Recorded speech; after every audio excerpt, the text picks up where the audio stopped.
Baik, karena sudah menunjukkan pukul 13.30 dan pembicara kita juga sudah hadir, mari kita mulai Sarasihan Demokrasi Indonesia pada siang kali ini. Assalamualaikum warahmatullahi wabarakatuh. Selamat siang. Selamat datang di Sarasehan Demokrasi Ekonomi Indonesia volume ke-6 yang mengangkat tema Inspirasi dari Laut, Cerita Kehidupan Komunitas dan Peluang Ekonomi Biru untuk Masyarakat Lokal. Diperkirakan 3 miliar orang yang hidup di negara berkembang bergantung pada laut, termasuk juga 90% nelayan di seluruh dunia dan juga mereka yang menerima penghasilan dari pariwisata berbasis laut. Namun demikian, lautan masih sangat rentan mengalami kerusakan akibat eksploitasi penangkapan ikan, perubahan iklim, dan juga polusi. Degradasi lingkungan yang meningkat dari industrialisasi global yang cepat membutuhkan evaluasi ulang sistem ekonomi kita. Dan kemudian muncullah konsep ekonomi biru, yang mana Bank Dunia mendefinisikan ekonomi biru sebagai penggunaan sumber daya laut secara berkelanjutan untuk pertumbuhan ekonomi, peningkatan mata pencaharian, pekerjaan, dan juga sekaligus menjaga kesehatan ekosistem laut.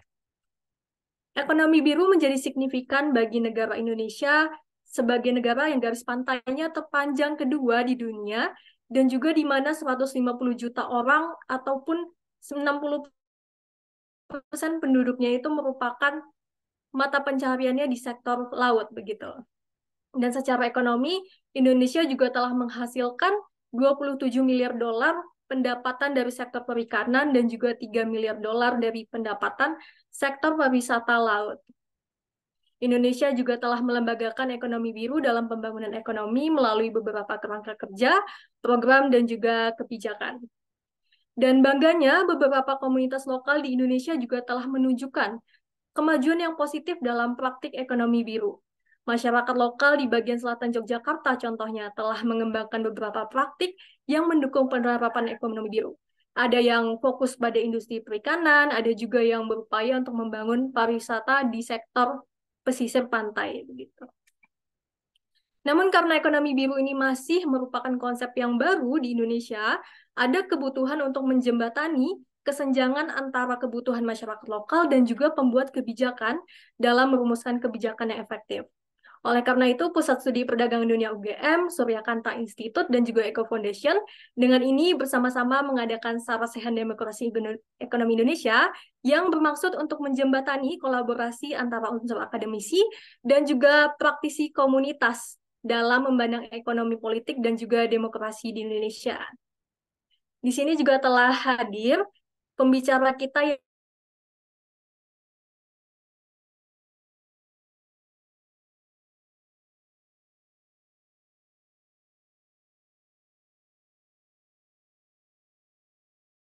mohon maaf sempat terputus ya sepertinya. Sekarang sudah lancar suaranya Kak Mario? Sudah sekali, silahkan Kak Nabila. Mohon maaf ya Bapak, Ibu, dan teman-teman sekalian ya. Mari kita sapa sama-sama. Pembicara kita sudah hadir di sini. Prof. Dr. Purwo Santoso, MA. Beliau merupakan akademisi Universitas Gadjah Mada yang aktif mempublikasikan berbagai tulisan mengenai kebijakan lingkungan. Selamat siang, Prof. Purwo.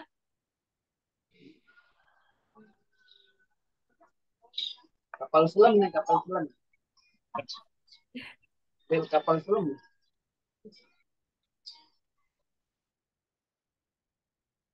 Sepertinya Prof. Purwo sedang... Bagaimana kabarnya, Prof?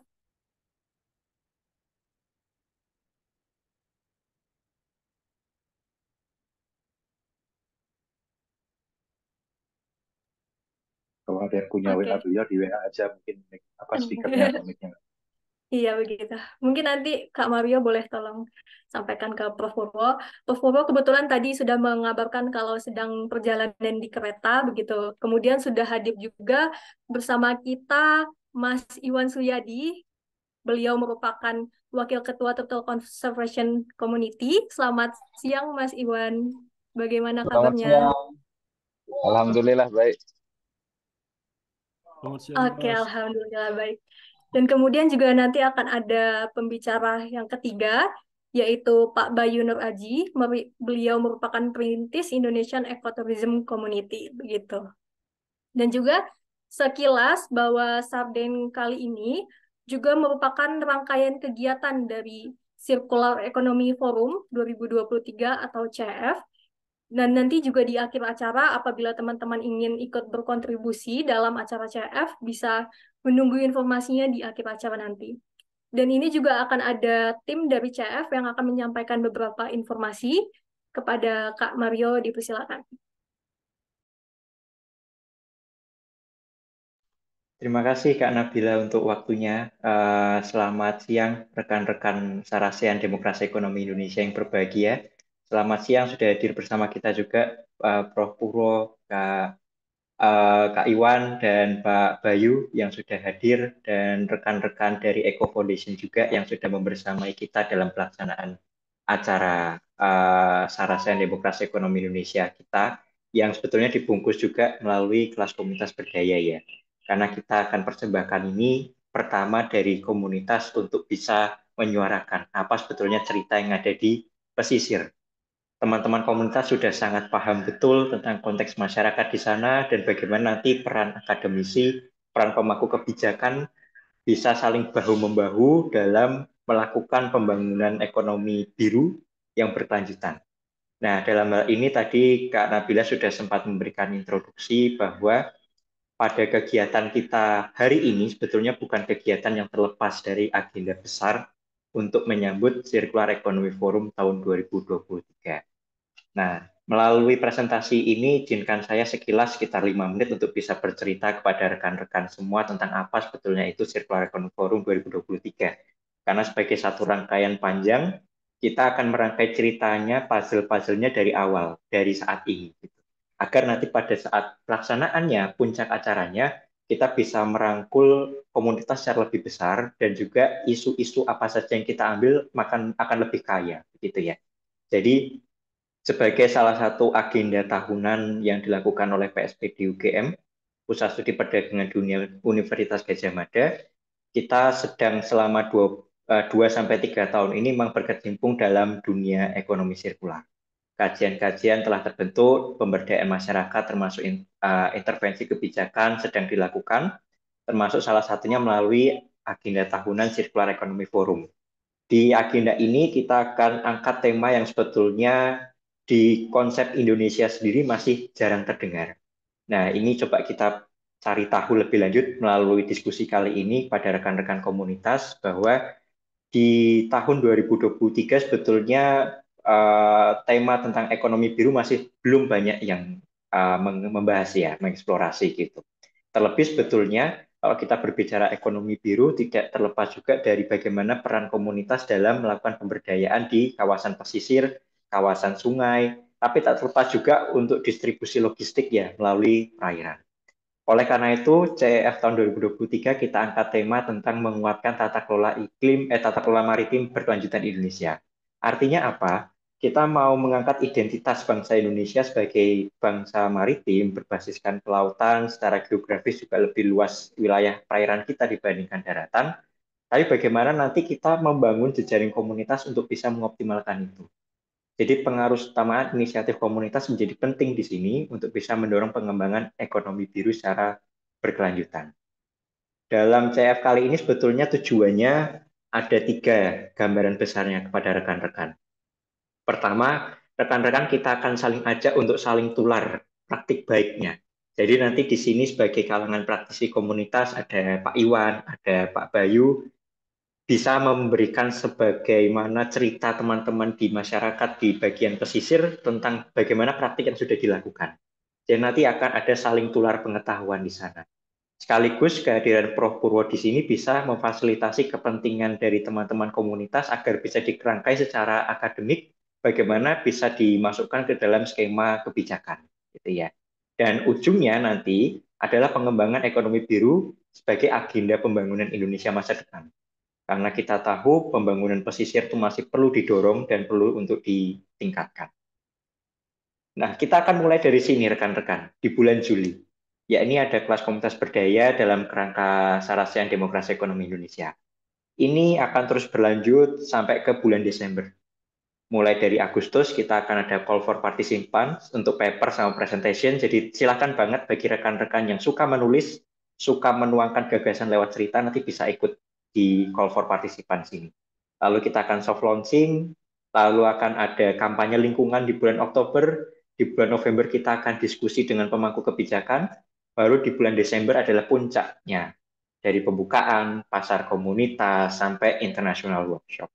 Jadi teman-teman tetap nantikan terus, tetap tunggu kita di rangkaian-rangkaian yang akan datang. Kita bagaimana sih sebetulnya, karena tadi kita menyangkut pautkan tentang jejaring komunitas, caranya bagaimana untuk membangun jejaring itu? Nah, CF hadir sebetulnya di sini melalui 3 cara yang rekan-rekan komunitas bisa ikut turut serta. Jadi kalau ditanya bagaimana sebetulnya kita menggait kerjasama dengan komunitas, ini ada 3 pintu masuknya.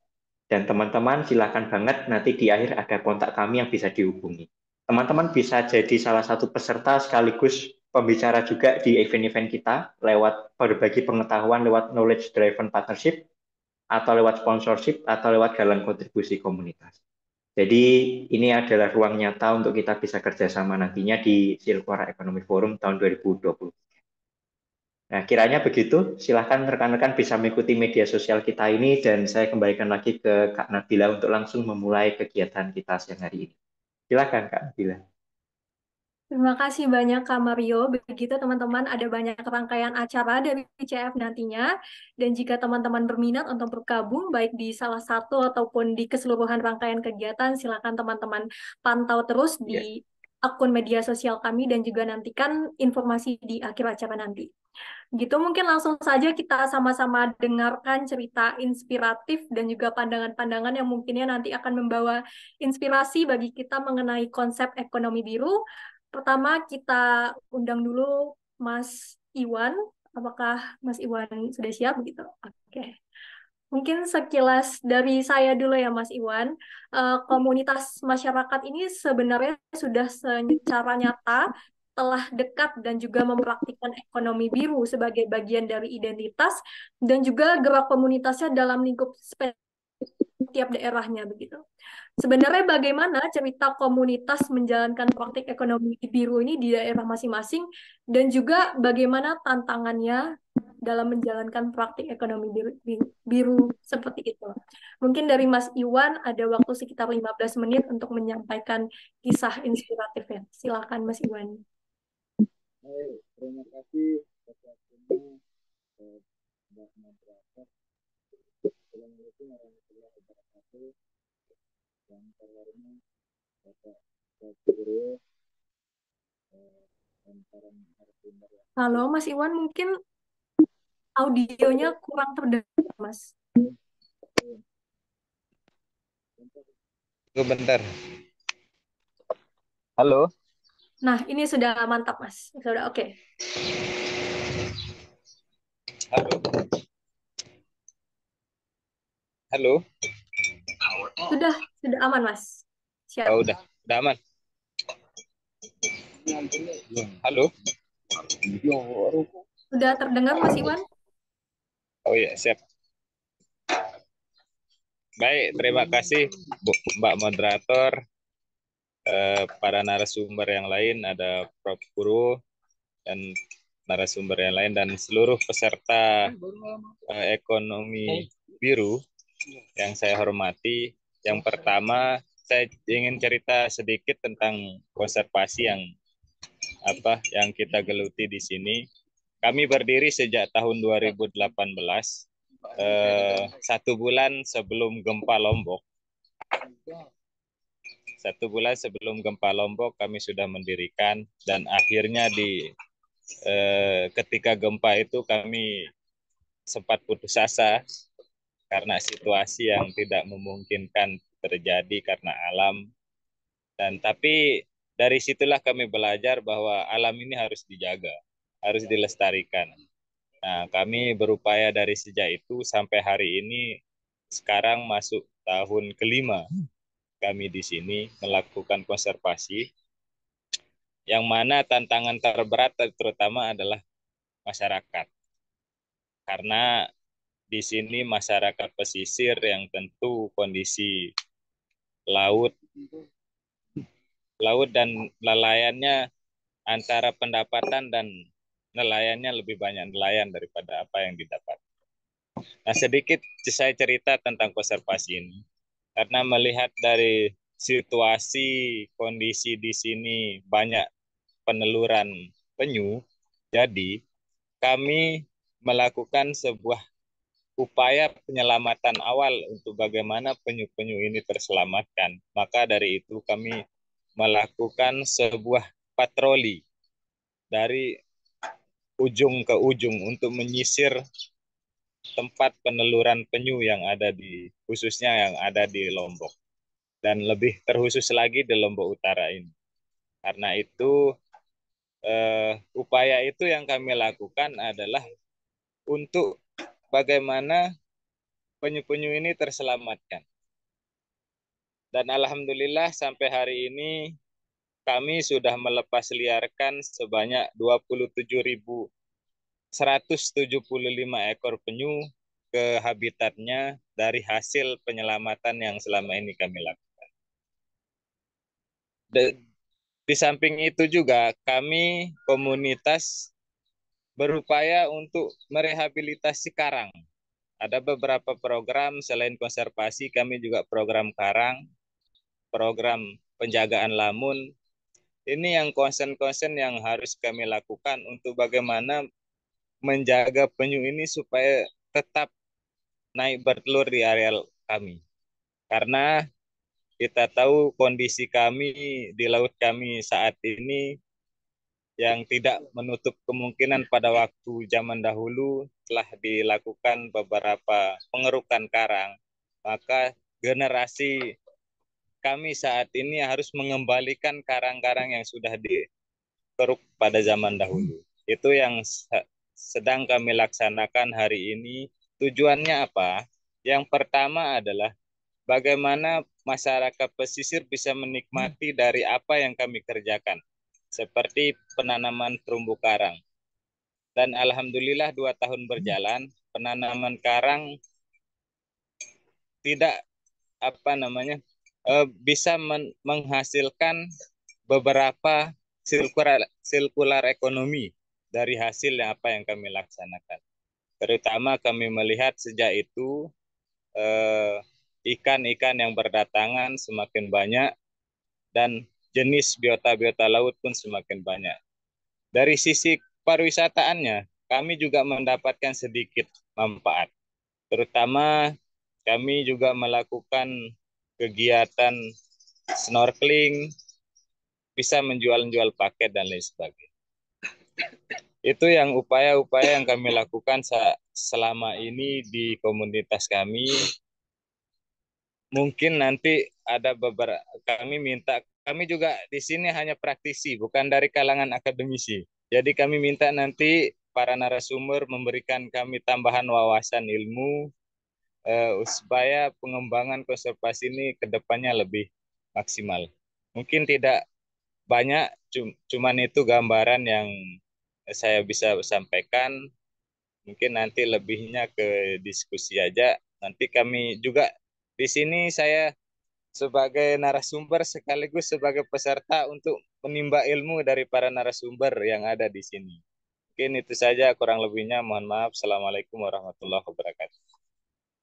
Waalaikumsalam warahmatullahi wabarakatuh. Terima kasih Mas Iwan atas kisah inspirasinya begitu. Mungkin sedikit menggali lagi begitu Mas. Kira-kira Ya, tantangannya seperti apa ya Mas dalam menjalankan komunitas ini?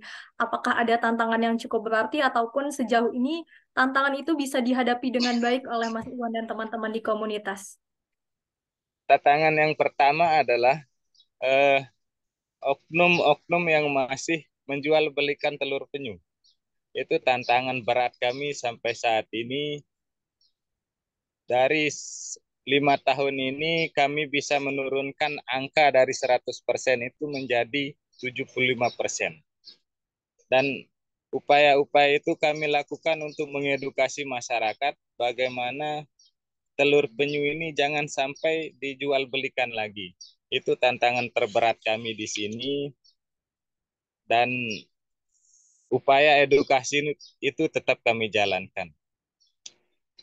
Di samping itu juga masyarakat yang tidak paham ini sulit kita untuk memberikan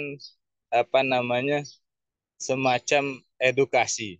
Tetapi kami tidak berhenti begitu saja di kelompok. Kami harus terus mendekatkan diri, terus melakukan edukasi supaya masyarakat berhenti untuk menjual telur penyu ke pasar.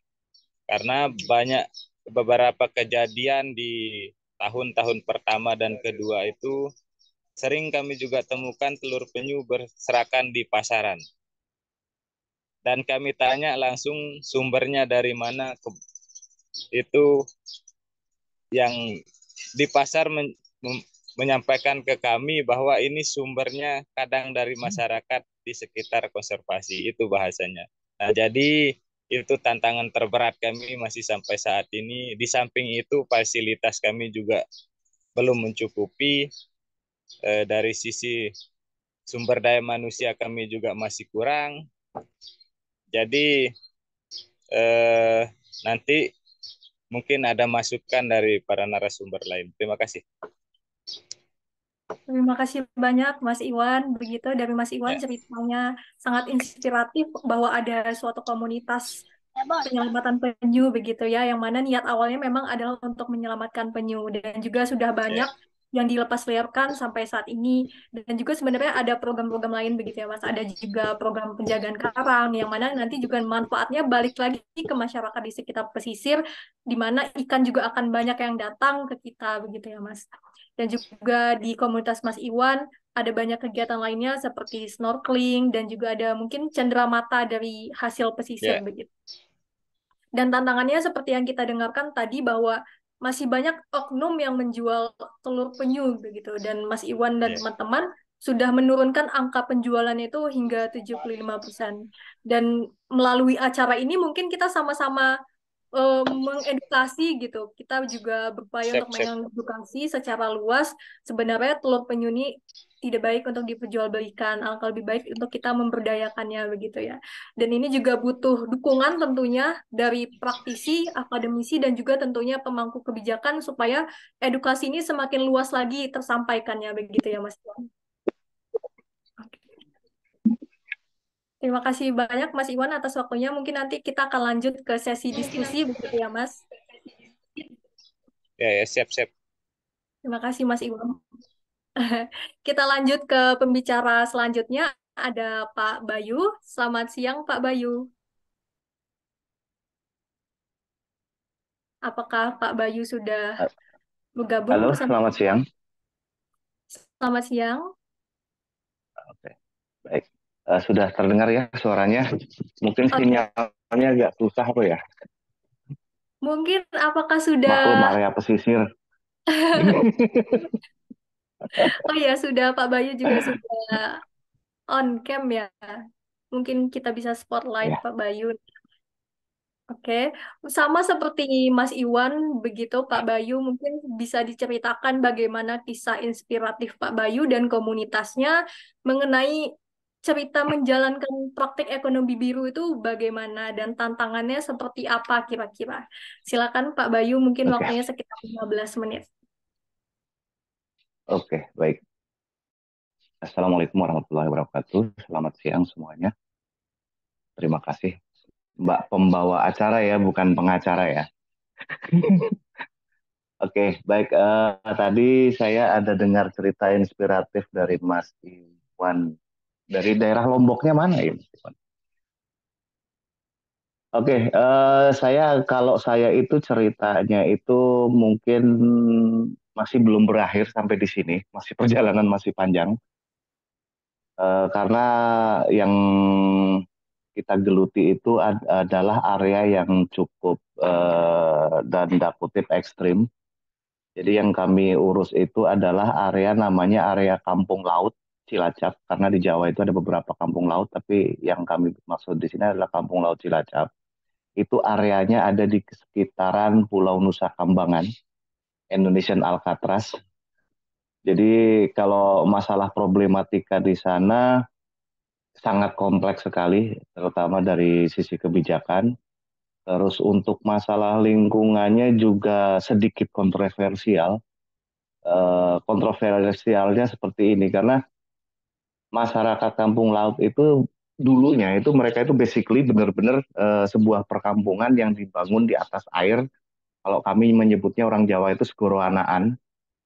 Ada laut kecil di antara dua pulau ini kayak semacam selat Ya, ini antara Pulau mau Jawa nanya dan ya. Nusa Ya, Kambangan. betul, Bu. Ada yang bisa saya bantu?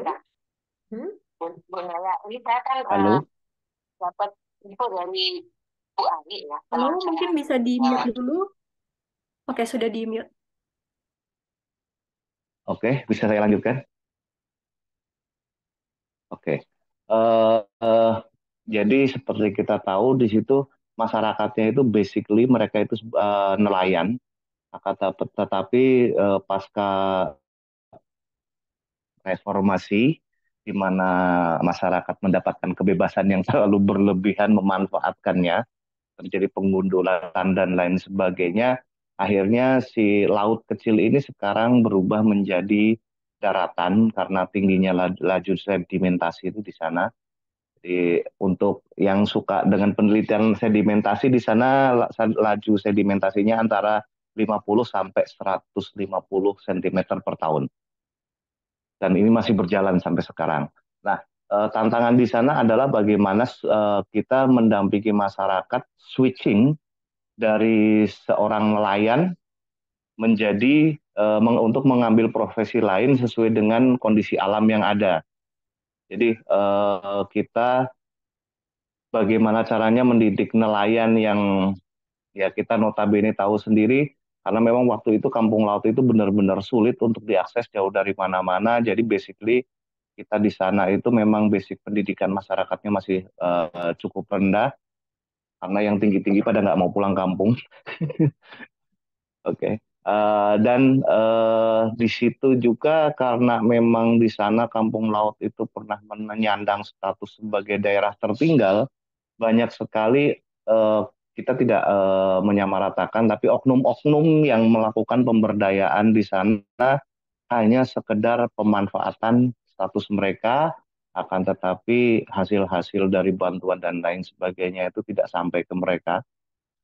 Nah, dari pengalaman-pengalaman tersebut itu mungkin teman-teman yang sebelumnya sudah pernah masuk ke kampung laut sebelum tim kami itu melupakan satu hal bahwa yang namanya orang kampung laut itu lahir sebagai orang cerdas karena nutrisi mereka dari kecil itu dari bayi itu makanya itu kepiting, udang, lobster. Nah, jadi bisa dibilang pengalaman lucu kami itu di sana itu ternyata masyarakat di sana itu sudah memiliki pola pikir yang cukup lumayan tricky pada saat kita sedang sedang melakukan kegiatan di sana itu mereka itu cukup lumayan tricky dengan kita nggak menyalahkan ya karena mungkin pengalaman mereka selama ini dimanfaatkan orang jadi akhirnya mereka lumayan tricky. Nah tantangannya itu dulu yang paling besar itu adalah untuk menghindari trik-trik mereka untuk tetap bisa berjalan karena kalau orang-orang yang itu kayaknya nggak akan mungkin bertahan di sana. Gitu. Nah, kalau tadi Pak Iwan di sana konservasinya itu tentang penyu, kalau kami di Kampung Laut itu yang kami lakukan sampai dengan hari ini itu memang melakukan pendampingan untuk switching profesi masyarakat kampung laut.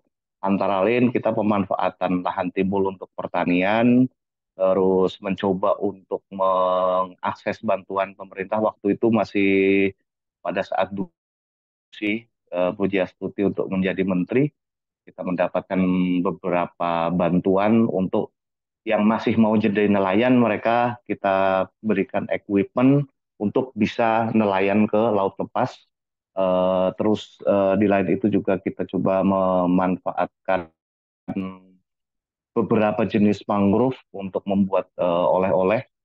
Terus kemudian pariwisata juga kita ada namanya Kamla Ecotourism.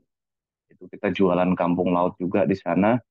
Cuman kembali lagi itu tantangannya itu kalau ditanya tantangannya sampai hari ini sebetulnya sebelum selesai karena memang adanya problematika kebijakan karena kami bersanggungan langsung dengan Alcatraznya Indonesia atau itu. Jadi yang paling rumit dengan itu dan ini berjalannya prinsip little bit tricky pada saat kita sedang menggandeng masyarakatnya itu. Jadi kadang-kadang kita harus super hati-hati masuk ke sana bagaimana caranya menggandeng mereka. Ya salah satu tipsnya sih akhirnya kita dapat yang penting jangan pernah menjanjikan apapun. Seperti itu. Mungkin itu sedikit sharing dari kami, nanti mungkin kita lanjut diskusi bersama-sama saja. Kembalikan saya waktu kepada Mbak Nabila. Terima kasih banyak Pak Bayu. Kalau Pak Bayu ini ada di daerah pantai begitu ya, makannya tiap hari seafood. Kalau saya di pegunungan Pak, makannya tiap hari sayur. Sayur hijau di pegunungan. Mungkin begitu cerita inspiratif dari Pak Bayu. Dan tantangannya kenapa saat ini masih terus ada dan berjalan. Contohnya ada tantangan problematika mendampingi masyarakat sana yang butuh.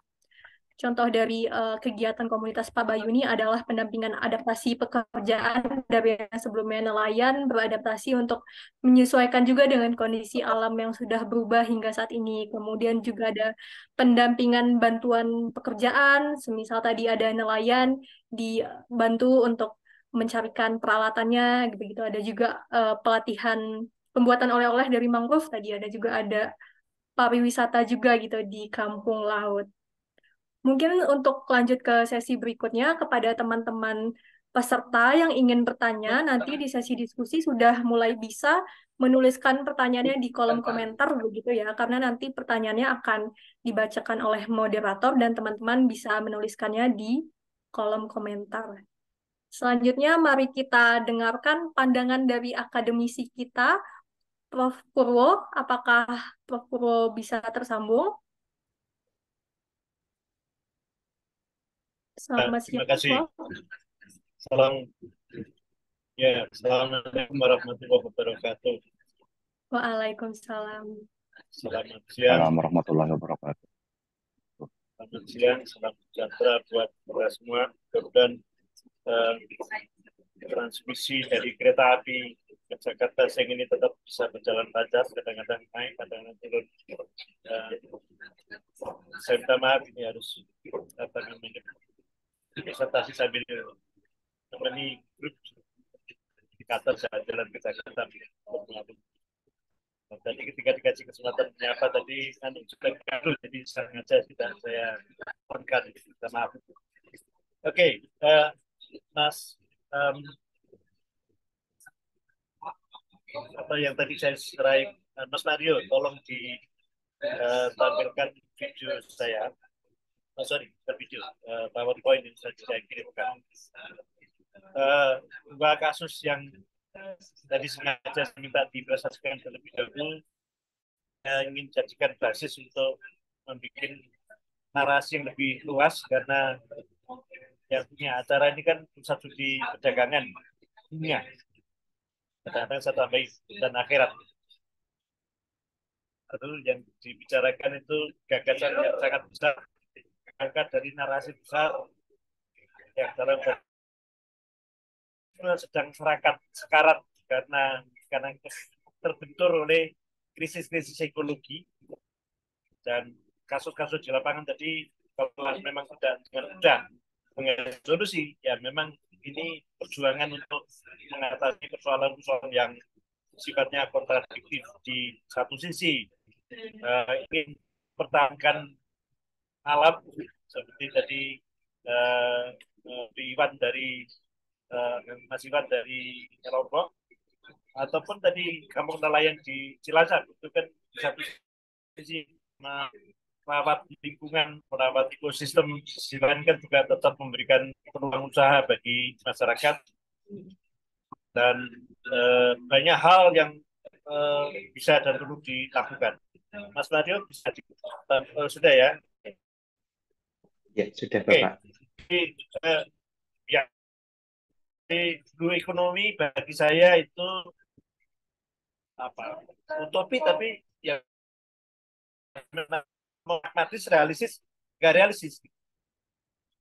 Dan oleh karena itu kalaulah kita mengikuti wacana blue ekonomi itu ya tantangannya masih sangat berat.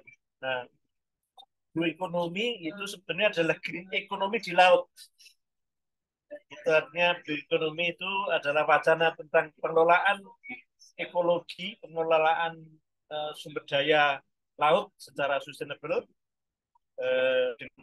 mentolerir kegiatan sehingga tadi misalnya kalau Jiwan di Lombok tadi melakukan konservasi penyu, ya kalau hanya bicara penyu dengan apa namanya lalu ya itu kan ada apa keserakahan ekonomi, terutama ekonomi yang sangat kapitalistik yang diam-diam sebenarnya kita sudah menjalaninya.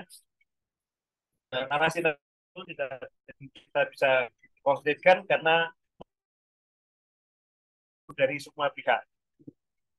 Nah, yang membuat saya harus ngomong abstrak itu karena serial ini dilakukan demokrasi ekonomi. Nah, ini lebih rumit lagi. Jadi di satu sisi itu ada peluang yang disebut sebagai blue ekonomi yang tadi ada ekonomi hijau di lautan, ada kesadaran lingkungan dalam pengelolaan sistem memberikan peluang manfaatan dalam batas-batas tertentu dan sepakati meskipun sudah lama. Itu retorika yang mengandung dilema, mengandung ancaman. Nah, oleh karena itu, kalaulah kita bersungguh-sungguh itu masih ada banyak peluang gagal. Di satu sisi saya harus bacakan sebagai peluang, tetapi juga akan ada ancaman, dan ancaman itu dari ketidaksadaran orang kebanyakan. Oke, next. Nah, poin saya yang saya sampaikan itu sebenarnya kalau disederhanakan begini, bahwa blue ekonomi yang tadi buka peluang tetapi juga menyisakan ancaman krisis lingkungan, ancaman overfishing, ancaman macam-macam itu yang memang mau tidak mau harus digiring ke sana, diberikan ke sana. Dan saya hanya ingin menggunakan satu aspek untuk bisa mensimulasikan bagaimana peluang dan manfaat itu kita bisa kembangkan, dan kemudian keterancaman atau krisis lingkungan itu kita bisa mitigasi gitu. Dan dengan kasus seaweed atau apa namanya rumput laut misalnya, kita bisa simulasikan itu bagaimana harus dilakukan. Nah, ini kalau dari segi apa namanya dilema antara ekonomi dan ekologi, yang di satu sisi apa namanya memerlukan orang-orang yang berani melawan arus, misalnya tadi Mas Haji di Lombok melawan arus untuk tidak menjual penyu, telur penyu dan seterusnya. Ini melawan arus karena arus ekonominya jual beli itu atas dasar menghidupi keluarga dan seterusnya. Kalau ekosistem itu rusak, punah dan seterusnya, nah kita baru sadar bahwa ternyata yang dikatakan itu ternyata ada barangnya tadi. Nah, oleh karena itu perlu ada institusi ekonomi, institusi pemerintah, dan adanya kasus yang ada di video yang saya kirimkan kepada Mas Mario, mudah-mudahan sempat ditonton oleh bapak-bapak, ibu, teman-teman semuanya. Dan next, dalam video yang menceritakan tentang koperasi rumput, ini Pak Supriyatna dari Jawa Barat ya.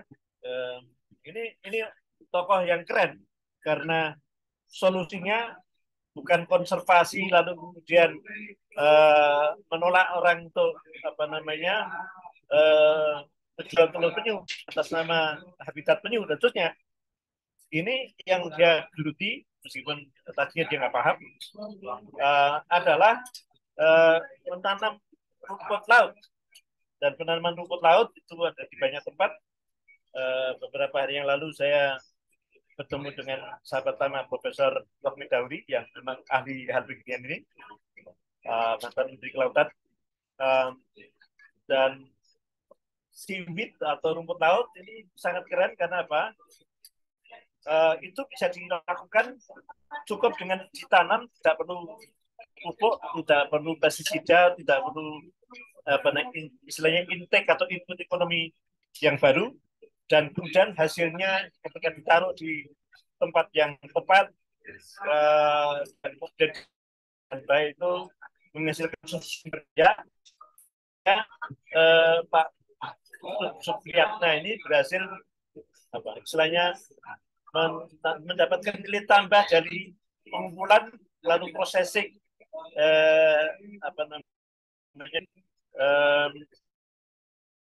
saya pun garis bawahi koperasi yang itu tidak lazim karena koperasi itu biasanya menangkap mengumpulkan rumput ya sudah rumput lalu dijual. Nah, karena tadi ada kesadaran untuk ada kesadaran untuk mendapatkan nilai tambah, dan nilai tambah itu dikasihkan untuk koperasi, sehingga hulu hilir industri rumput laut ini yang digarap, sehingga setelah rumput laut itu dipanen, diolah, dan kemudian menghasilkan jelly, menghasilkan banyak itu. Nah, ini cara tidak lazim di dalam buat koperasi, karena biasanya koperasi hanya satu tahap. Tetapi kalau orang satu tahap ini kan baru menyelesaikan istilah saya keadilan ekonominya ya. Petani atau anggota koperasi itu sebagai koperasi, tapi ketika produknya atau off takernya itu bekerja, dia disebut sebagai corporate. Ini ada persoalan institusional. Kalau corporate itu modal besar, lalu dan seterusnya, dan tinggi. Nah, karena petani tidak dikasih akses terhadap teknologi tinggi, lalu kemudian hulu hilir manfaat dari industri rumput laut, ini hanya sangat. Nah, kalau misalnya tadi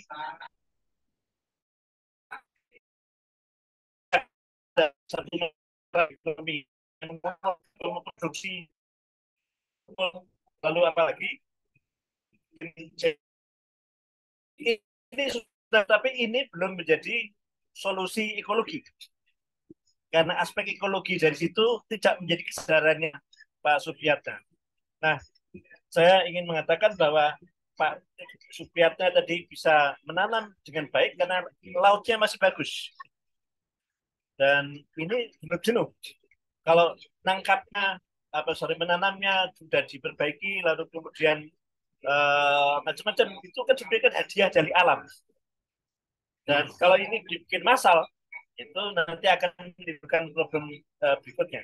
Sehingga di sini ini ada aspek ekologi yang tidak menjadi kesadaran penting, dan fakta bahwa ekosistem yang ada jika menanam yang bagus itu sebenarnya adalah pengelolaan lingkungan di masa lalu yang masih menghasilkan berkah hari ini.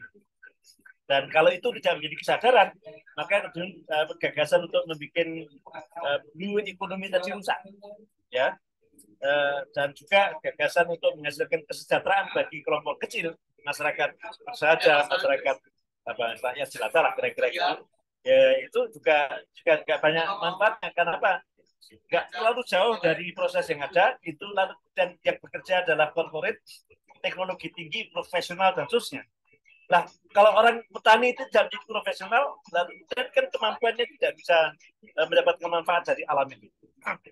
Sehingga disinilah tadi keadilan ekonomi itu sudah diperjuangkan dengan mendesain koperasi yang hulu hilirnya panjang. Nah, ini yang saya garis bawahi. Nah, lalu untuk bisa masuk ke, kalau menggunakan narasinya orang-orang barat, masyarakat industri itu cirinya adalah industri yang bekerja itu tidak hanya sekedar mengambil, membuat, dan kemudian memasarkan dan kemudian menjadikan sampah.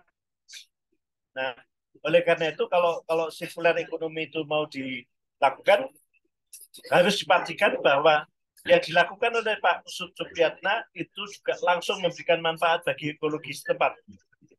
Juga kalaulah tadi ada jelly itu efek negatifnya, eksternalitas negatifnya itu juga harus dikembalikan supaya dikembalikan ke perusahaan atau koperasi sehingga dia tidak lagi merusak alam, terus oleh industri yang lebih tinggi sebagai korporat kepada koperasi. Hanya jangan sampai juga akan lingkungan sehingga kemudian gagasan make dan recycle use itu kemudian terus-menerus menghasilkan sirkularitas. Nah, yang saya ingin garis bawahi adalah dalam desain ekonomi, desain thinking dari kalangan bisnis yang ada selama ini, itu desain yang rakus, desain yang selalu memindahkan efek negatifnya ke alam. Dan oleh karena itu kemampuan untuk bisa membuat intervensi lingkungan misalnya tadi Pak menanam dan menghasilkan yang bagus dan kemudian menjadi sumber itu satu hal, tetapi kemudian jangan sampai kemudian kualitas lingkungannya itu kemudian menjadi berkurang karena kalau orang semacam supiatnya itu banyak lalu kemudian semua membuat itu lalu akan ada economic of scale yang tidak bisa di cover oleh lingkungan. Nah, di sisi lain, tadi saya diminta untuk bicara dalam konteks yang lebih luas, ada konsep demokrasi ekonomi atau ekonomi kerakyatan atau apapun yang menjadikan banyak hal itu kemudian tidak bisa terwujud. Karena ekonomi kerakyatan itu lebih banyak menjadi retorika daripada praktek yang ada. Nah, sebagai tokoh ekonomi lokal tadi, Pak Usul Febriana itu sedang memperjuangkan ekonomi lokal sehingga kooperasi yang dibicarakan tadi bisa mendapat manfaat hulu hilir dari kegiatan industri yang dilakukan. Tetapi kalau Pak Usul Febriana itu tidak dibantu untuk mempercanggih kelembagaannya, mempercanggih industrinya dan seterusnya, ya tetap saja dia menjadi tokoh marginal dalam ekonomi Indonesia. Sehingga di sini ada keperluan untuk di satu sisi tadi memastikan rakyat kecil yang kalau ada apa nanti kemudian juga menanggung paling awal kerusakan lingkungan itu kemudian juga mendapatkan manfaat, tetapi di sisi lain kita tidak bisa membicarakan lingkungan itu satu persatu karena orang yang konservasi itu pada akhirnya juga harus mengakomodir proses pengelolaan pemanfaatan yang lain sehingga harus ada semacam kompromi gitu. Jadi ekonomi itu sebenarnya adalah kompromi antara pertumbuhan ekonomi dalam koridor sistem atau nah ini gagasan sirkular ekonomi yang sudah saya berusaha untuk merah lebih lanjut di balik itu ada apa? Next. Oke. Jadi yang tadi saya katakan itu sebenarnya adalah ada inisiatif-inisiatif lokal yang sudah dicontohkan tadi dan itu pada akhirnya juga akan tergencat oleh yang skala besar, yang lebih canggih, menguasai resources yang lebih luas dan seterusnya. Dan oleh karena itu ada kajian yang ini dikeluarkan 3 tahun berturut-turut. Yang terakhir tahun 2003 itu ada kajian namanya circularity gap. Jadi apa sih yang seyogianya terjadi, dilakukan, dan yang senyatanya ada sehingga dunia ini masih menghadapi gap termasuk di Indonesia. Salah satu jargonnya adalah kurangi proses ekstraksi ya, dan kemudian double the circularity. Jadi rantai manfaat dari hulu hilir itu yang kemudian harus diperjuangkan gitu. Next. Dan gap itu masih terus menganga. Nah, saya ingin menggarisbawahi tadi teka-teki dalam mendesain kelembagaan, jadi kelembagaan koperasi. Jadi saya harus memuji dan salut kepada Pak Usus Supiannya tadi yang memikirkan hulu hilirnya itu sehingga kemudian nilai tambah yang didapatkan oleh anggota petani itu besar. Tetapi koperasi-koperasi di Indonesia kesan saya bukan menjadi pelaku ekonomi dominan. Dan yang dilakukan koperasi ini mengganti logo daripada mengganti model bisnis. Ya, jadi Pak Asep Supiana tadi mengganti cara kerjanya sehingga tadinya koperasi itu hanya dibicarakan hanya memproduksi, biasanya kan hanya memproduksi rumput laut. Oh ternyata bukan hanya produksi, mengumpulkan, kemudian memprosesnya juga ada tahap-tahap yang dilakukan. Ini menjadi kesadaran semua koperasi di negeri ini, karena koperasi itu sebenarnya lebih dibicarakan sebagai badan hukum, bukan badan bisnis. Ya, yang desainnya itu desain administrasi, bukan desain untuk bisa mengembangkan misi-misi mensejahterakan kecil atau kontrol pemegang saham atau pemilik koperasi terhadap seluruh sumber daya. Tidak seperti itu. Dan hal macam ini menjadi kegelisahan saya, dan dalam kegelisahan saya itu saya mendapati pengalaman-pengalaman di negara-negara lain yang perlu untuk kita jadikan rujukan. Next. Sehingga yang ada itu setelah saya tergilir di dalam apa namanya mendesain kelembagaan yang saya maksudkan bukan hanya organisasi saja, tapi kelembagaan itu saling rantai bisnis, kelembagaan itu soal visi kepemimpinan, soal caranya untuk bisa mendapatkan economic of skill supaya yang dilakukan itu punya nilai tawar terhadap off-taker-nya. Tentunya ada banyak hal yang sifatnya ekonomis, tapi yang selama ini harus didudukkan sebagai tantangan adalah di satu sisi harus ada keadilan ekologis dan juga ada keadilan socio-economical justice, ya, ecological justice dan ini. Sehingga kalau tadi circular ekonomi melibatkan komunitas, lalu kemudian harapannya menghasilkan ekonomi kerakyatan, dan khususnya itu berhadapan dengan tantangan yang besar, dan yang diperlukan oleh koperasi bukan hanya ganti logo, tetapi ganti cara berpikir, ganti model bisnis supaya proses quality itu bisa didudukan lebih baik. Saya tidak bisa ngomong terlalu panjang sih, tapi ini hal yang abstrak, yang teoritis yang harus saya sampaikan. Next. Sehingga narasinya itu adalah menjaga keadilan. Nah, saya mengambil contoh ini di New Zealand, itu ada koperasi yang sangat terkenal, Fonterra namanya, bergerak di sektor pertanian hulu hilir. Kita tahu New Zealand itu sangat terkenal dengan peternakan, dan hulu hilir peternakan itu dikelola oleh koperasi. Nah, yang menjadi pemilik perusahaan yang go global itu adalah koperasi. Nah, kita tidak punya sejarah macam itu. Dan kemudian di dalam kelembagaan koperasi itu menghasilkan corporate. Nah, kalau kita kan justru corporate itu yang besar-besar, lalu yang koperasi ini hanya yang cepet-cepet gitu, yang nggak signifikan. Cara yang menjadi contoh itu antara lain adalah New Zealand. Contoh yang lain itu adalah Denmark misalnya. Dan koperasi itu dihayati. Nah, Bung Hatta ketika belajar ke Eropa, belajar di Belanda dan seterusnya, itu belajar banyak tentang logika koperasi, dan yang masih menjalankan itu negara-negara Eropa yang sekarang ini ideologinya adalah social democracy. Dan sistem negara itu sudah demikian rupa sehingga turunannya adalah koperasi. Nah, itu desain negara kita itu nggak dirancang dengan filosofi perkoperasian itu. Next. Dan Ini kalau yang di Denmark ini, kalau di New Zealand tadi kan ada konsolidasi koperasi dan bahkan desain ekonomi nasional itu adalah koperasi. Hal yang sama terjadi di Denmark. Yang ada buku yang baru, saya juga belum membaca, saya baru menemukan ketika mau presentasi ini, ada ekonomi.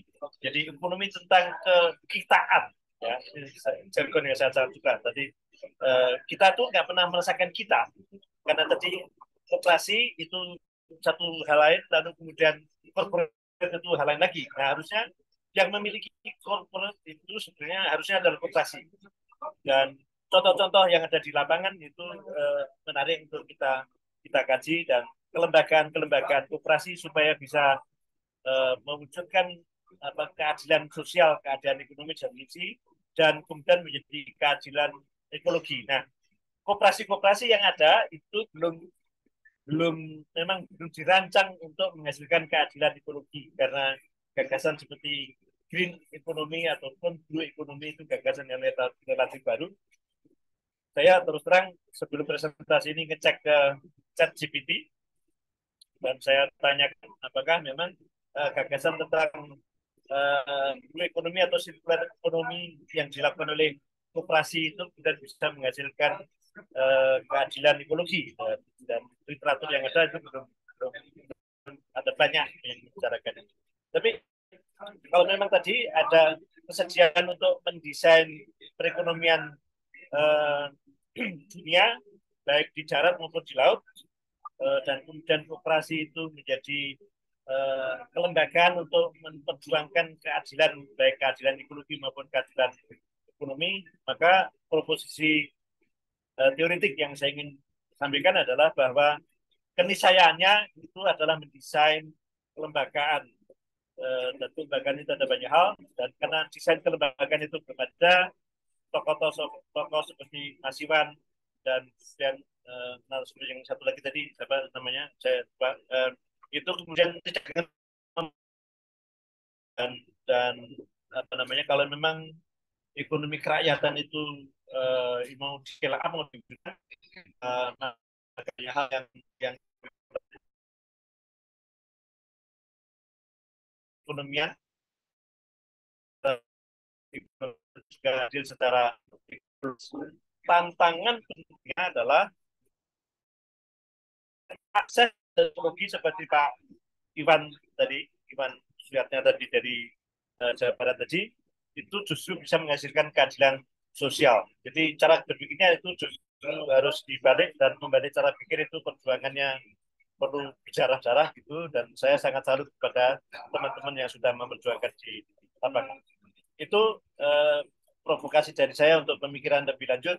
Saya kembalikan kepada moderator Mbak Nabila dan teman-teman yang lain. Sekali lagi saya memberikan apresiasi. Assalamualaikum warahmatullahi wabarakatuh. Waalaikumsalam warahmatullahi wabarakatuh.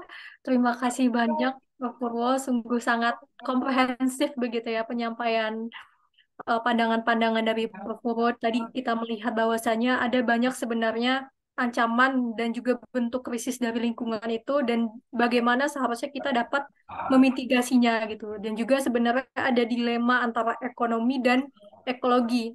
Ada salah satu contoh kisah inspiratif juga yang dibagikan oleh Prof. Purwo, seperti Pak Supriyatna begitu ya. Beliau merupakan perintis ataupun pelopor inovasi bisnis di bidang rumput laut, yang mana beliau juga memperjuangkan ekonomi lokal dan juga ekonomi kerakyatan, contohnya melalui koperasi gitu ya. Dan banyak juga tadi contoh negara lain yang dapat kita ambil juga pelajarannya, yang mana mereka bahkan mempraktikkan juga gitu ya konsep koperasi di negara mereka gitu. Dan juga ada banyak tantangan tentunya untuk menghadapi konsep ekonomi sirkular dan juga ekonomi biru ini, bagaimana kita dapat menyatukannya atau menyelaraskannya dengan konsep ekonomi kerakyatan begitu ya, Prof. Mungkin di kolom chat juga sudah ada beberapa pertanyaan. Izinkan saya membacakannya. Yang pertama dari Kak Sri Wahyaningsih. Apresiasi terhadap apa yang dilakukan Mas Iwan dan juga Mas Bayu. Bagaimana ketika kita menghadapi regulasi pemerintah tentang pengalihan lahan, Contohnya di Kendal, hutan mangrove dijadikan kawasan industri sehingga ada berhektar-hektar hutan mangrove diuruk atau dimatikan demi industri. Begitu mungkin Kak Sri bisa disampaikan kepada siapa pertanyaan ini? Monggo siapa aja nggak apa-apa Mbak. Oke, siapa aja mungkin ke praktisi mungkin ya kepada Pak Bayu pertama bisa menjawab pertanyaan ini ya Pak Bayu. Boleh saya coba jawab. Untuk masalah mangrove itu, pertanyaan itu saya alami dulu pada saat memang awal-awal area kampung laut itu dari mulai perairan menjadi mangrove, dan kemudian banyak orang nanam mangrove, akhirnya sampai mangrove tidak terkendali dan tidak ada yang mau bertanggung jawab. Nah, mungkin di sini kita kembalikan lagi ke goals-nya, kita mau kemana.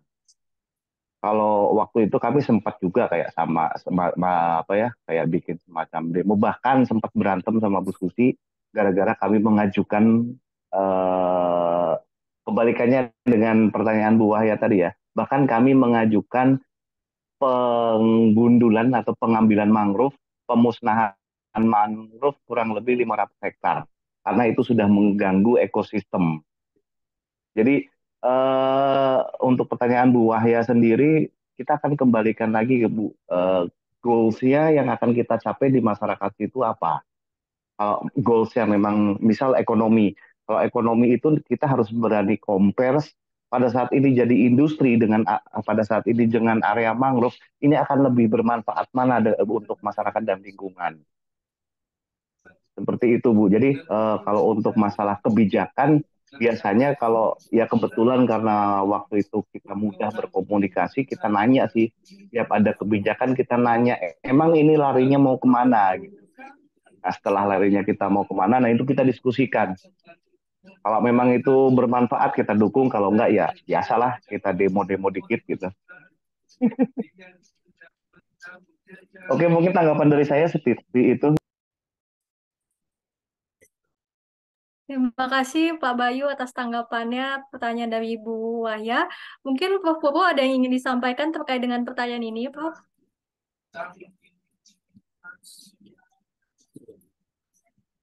Ya, saya menyampaikan selamat siang Bu Wahya. Saya berutang janji untuk soal lagi.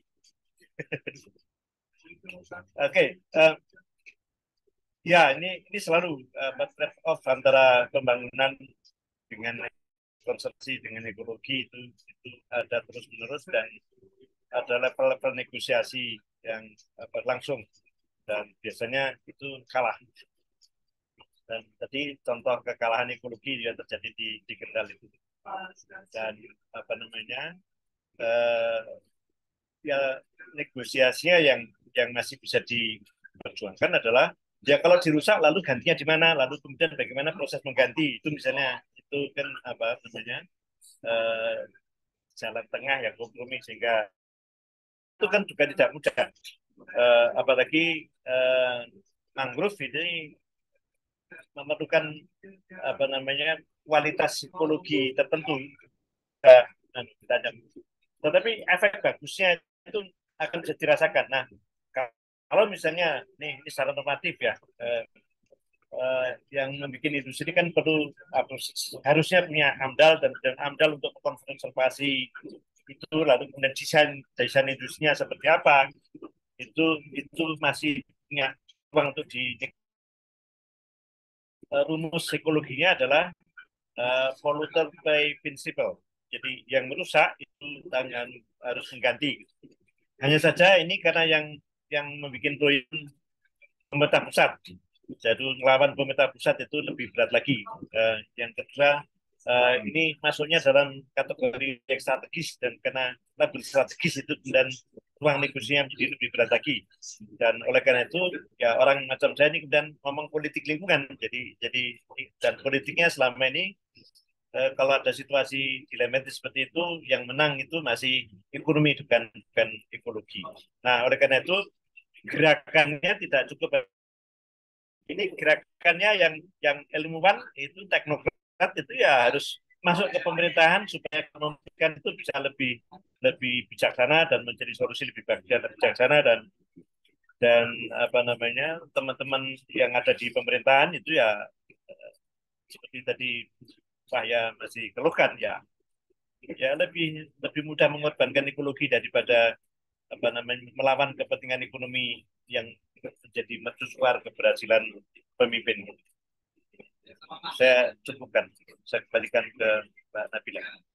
Baik, sama-sama kita dengar bahwasannya dari Pak Bayu dan juga Prof. Purwo bahwa sebenarnya ada konsep negosiasi begitu ya, dan juga sebenarnya akan ada efek positif yang kita rasakan di balik ini, namun memang dilema antara ekologi dan ekonomi itu pada realitasnya cenderung untuk dimenangkan oleh ekonomi begitu ya.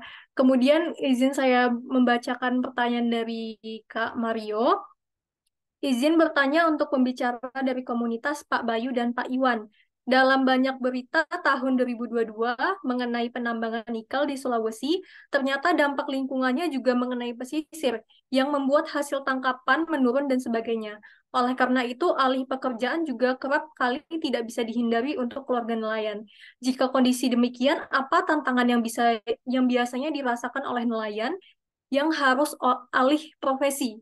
Terima kasih. Mungkin bisa dijawab terlebih dahulu oleh Pak Iwan ya, Mas Iwan. Apakah tersambung?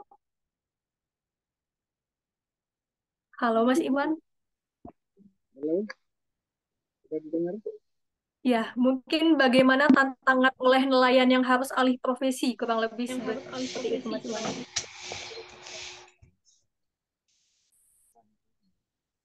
Halo, Halo, apakah terdengar, Mas?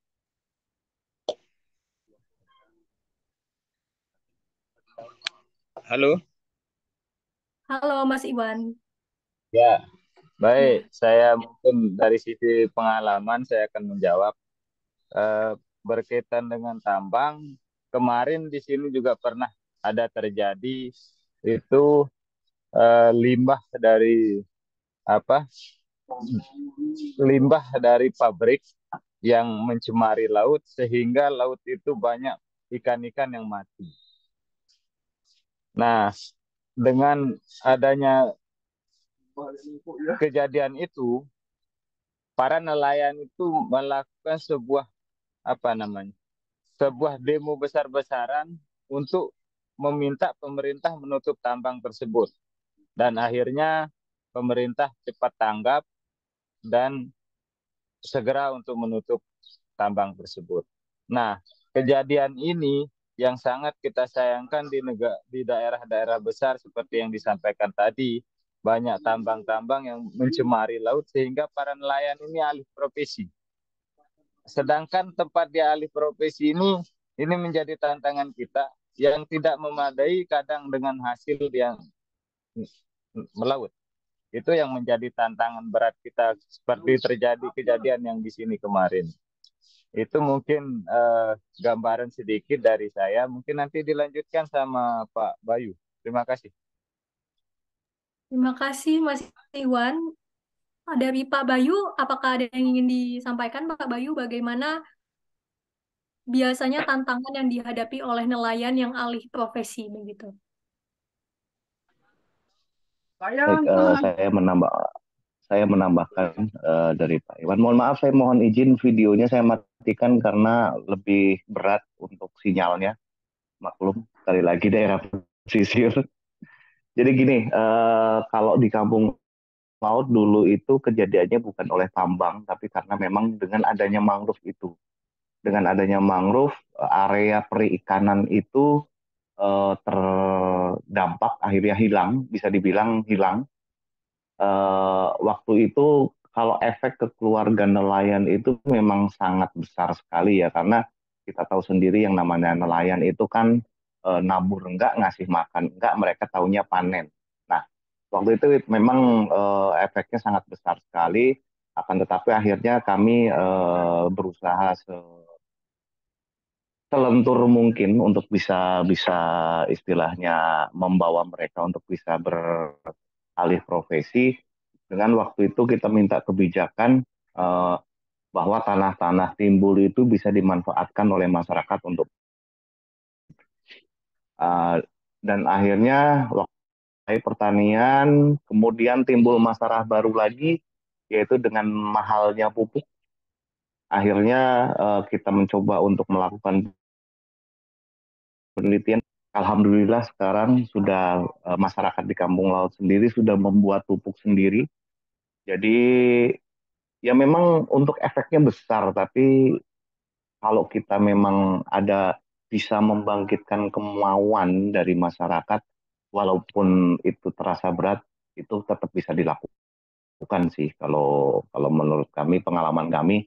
Dan tadi sedikit ke Pak narasumber yang terakhir tadi, eh, untuk koperasi itu kami sebetulnya juga udah melakukan Pak, cuman bedanya memang antara praktisi kami orang lapangan yang tidak mengenal akademisi, kami tidak mungkin tidak terpublikasi. Jadi salah satu part di Kampung Laut yang di area pertanian itu kami juga bentuknya koperasi. Kita juga memikirkan dari hulu ke hilir. Memang ini sedikit tidak ke lautan karena memang memanfaatkan tanah timbul dan daratan, dan larinya kita tidak ke perikanan tapi ke pertanian. Itu kita mulai dari pupuk sendiri dan alhamdulillah pemerintah sudah memfasilitasi. Jadi sekarang lebih dari 100 hektar lahan persawahan di kami sudah menggunakan pupuk yang dibuat sendiri dan hasilnya juga cukup memuaskan. Dan alhamdulillah juga beberapa praktisi masyarakat setempat sudah menjadi narasumber untuk pertanian alami, Pak. Dan kok itu juga under koperasi. Sebetulnya kami juga sudah melakukan itu. Dan 1 tahun yang lalu juga tahun kemarin juga terjadi geger karena masyarakat menginginkan adanya kebijakan bahwa kampung laut tidak menginginkan adanya pupuk kimia masuk ke kampung laut. Seperti itu ya, sebagai garis besar sampai ke situ akhirnya kita berhasil membuat masyarakat kampung laut yang tadinya notabene nelayan sampai mencintai pertanian sampai seperti itu. Jadi kalau kembali ke pertanyaan Mas Mario, efeknya besar, Mas. Efeknya sangat besar dan itu sangat-sangat berefek. Tapi ya dengan ketelatenan berjalan seiring dengan berjalannya waktu pasti bisa. Seperti itu mungkin jawaban dari saya. Saya kembalikan Mbak Nabila. Terima kasih Mas Iwan dan juga Pak Bayu begitu ya. Jadi bagaimana yang dirasakan tantangannya oleh nelayan yang harus alih profesi. Memang efeknya sangat besar begitu ya yang disampaikan Pak Bayu. Namun poin utamanya adalah kemauan dan juga ketelatenan. Contoh nyatanya adalah dari Kampung Laut tadi yang mana dari sebelumnya nelayan begitu ya sampai sekarang sudah sangat cinta dengan pertanian gitu. Ini ada pertanyaan ketiga dari Kak Rizky Faisal Ali. Assalamualaikum, perkenalkan saya Rizky. Saya ingin bertanya kenapa ekonomi biru ini tidak melibatkan perusahaan digital swasta di bidang perikanan, sehingga para nelayan dan komunitas-komunitasnya menjadi mitra dari perusahaan tersebut, supaya saat memanfaatkan alam di laut itu lebih sustain. Jadi bagaimana keterlibatan perusahaan digital swasta dalam bidang perikanan di ekonomi biru, seperti itu ya kurang lebih.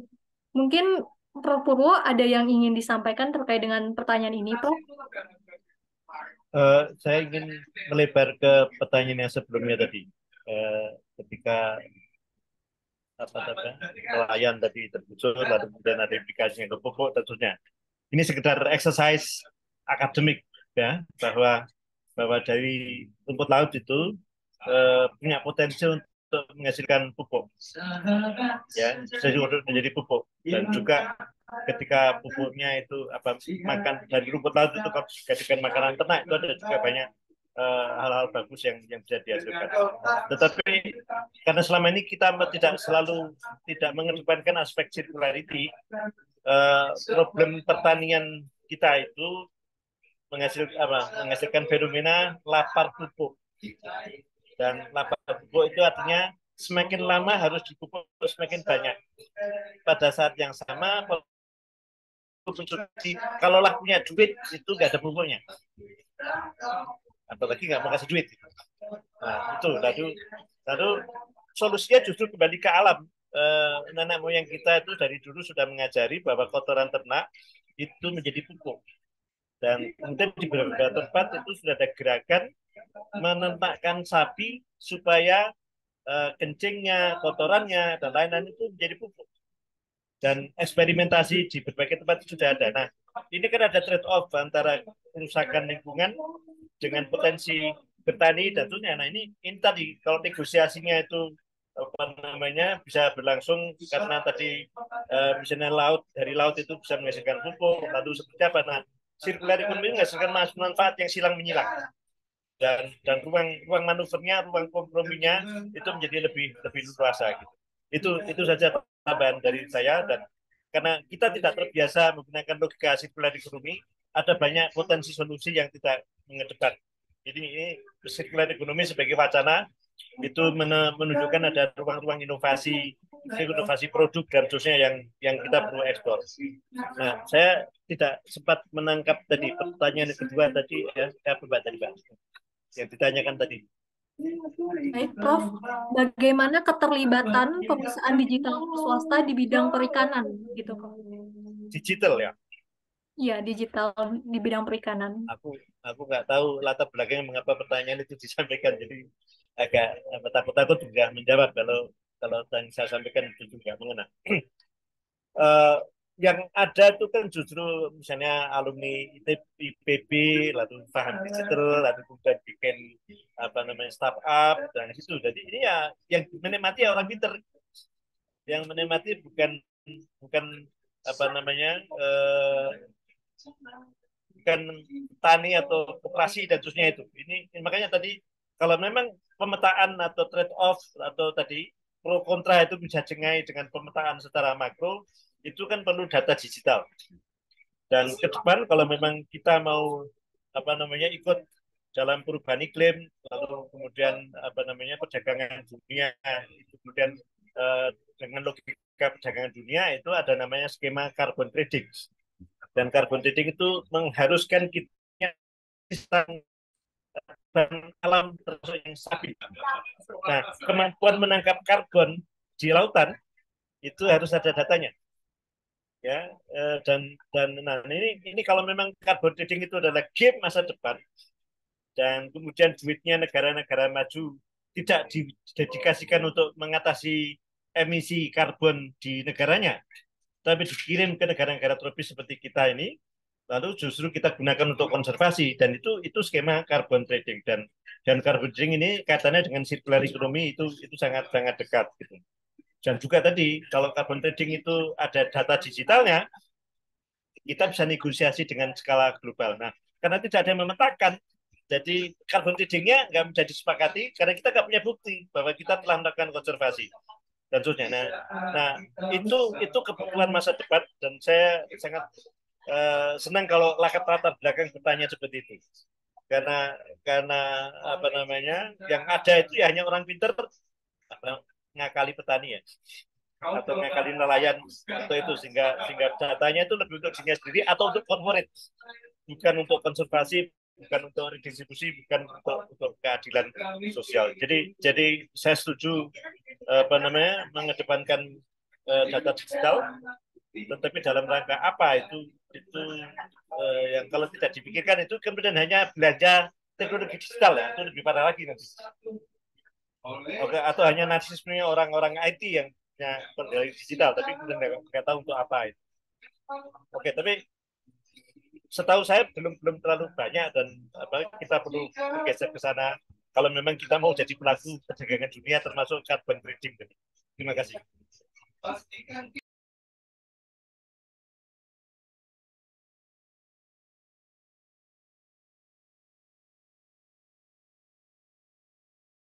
Baik, terima kasih Prof. Purwo. Mohon maaf sebelumnya nampaknya moderator terhalang oleh sinyal ya. Kita tunggu sebentar. Mari ada satu pertanyaan lagi ya. Sudah ada yang di kolom chat ini untuk saya, Mas. Oh iya, boleh Prof. Saya coba bacakan.